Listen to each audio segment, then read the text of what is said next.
Thanks for watching. We appreciate you.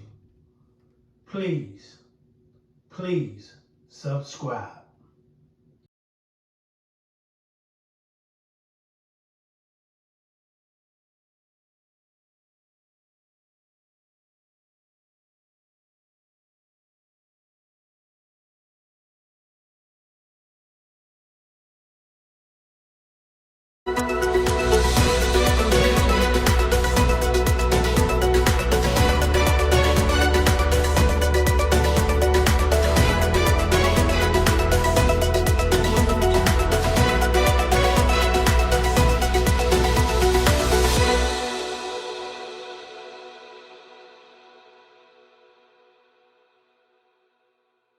Believes someone in central Ohio has been infected with COVID-19 for at least 2 years. As you can imagine, they want to find that person. NBC4 Investigates Jamie Ostroff spoke with the doctor leading the research. So how did he manage to identify this case? It's very complicated and takes a lot of work. And thankfully, this is one of those stories where I am not the one doing the investigating. Right. And here is why. Dr. Mark Johnson, one of the nation's leading COVID wastewater researchers, was able to track what he calls cryptic COVID strains through the sewage systems. And while he says those strains are no threat to public health, he believes some of them, like the one here in central Ohio, might actually hold the key to very important research on the virus. University of Missouri molecular virologist Mark Johnson spent much of his career studying HIV. That all changed a few years ago. So we've done all of the wastewater sampling for the state of Missouri since early 2020. Wastewater sampling played a major part in tracking COVID-19 outbreaks, but Johnson discovered a gap in that data.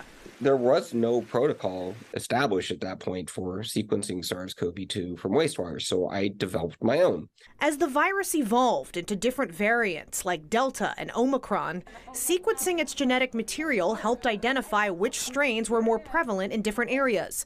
That's when Johnson discovered what he calls cryptic strains. They have certain patterns. There are certain mutations that they regularly accumulate that are not in any circulating lineages. In other words, a unique version of the virus that would linger in one wastewater system for a period of time and suddenly disappear.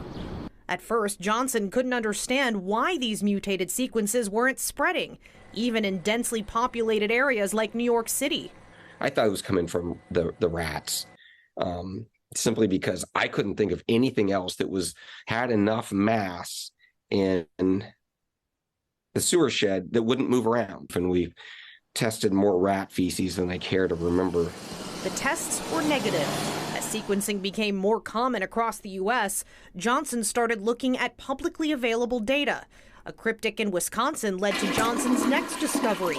These sequences might be linked to just one person. Would just keep going, checking all of the pieces of the web, figuring out, following it up the line until we got to a single manhole. Wow. And that manhole actually only got waste from one place. Which is how Johnson arrived at the Central Ohio case this spring, when he found a cryptic in Columbus and in Washington courthouse with lineage that predates the Delta variant, the strain most prevalent in the summer of 2021. According to Johnson, that means someone has been carrying COVID for more than 2 years.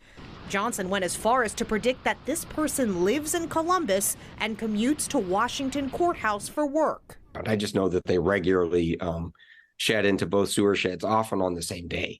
Johnson hopes that by sharing this story, that person will come forward to help him answer a lot of important questions.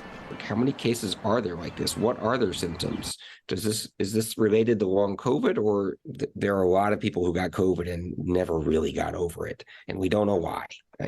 Probably most of them are not chronic infections, but some of them might be, which would actually be good because that's theoretically treatable, and they can actually get better.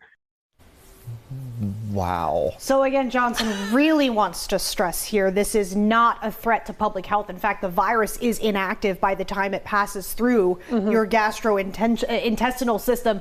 And again, the Ohio Department of Health, I did reach out to them. They are not involved in Johnson's research, and that is specifically because they agree it is not a threat here to public health. So basically, doing this story on television is probably their best method to find the person who fits in this very specific segment, right? Person who lives in Columbus, commutes to Washington Courthouse. How many people could that be, Very right? specific here. Yeah. And he said because he found the virus more frequently in Columbus than he did in Washington Courthouse, indicating that maybe this person lives here and commutes to Washington Courthouse. Wow. But yes, we are just the next step in this chain of virus research. And I am going to go ahead and post his email address online. So if you do commute to Washington Courthouse to work every day from Ohio's capital city, you can reach out to this guy. Fascinating.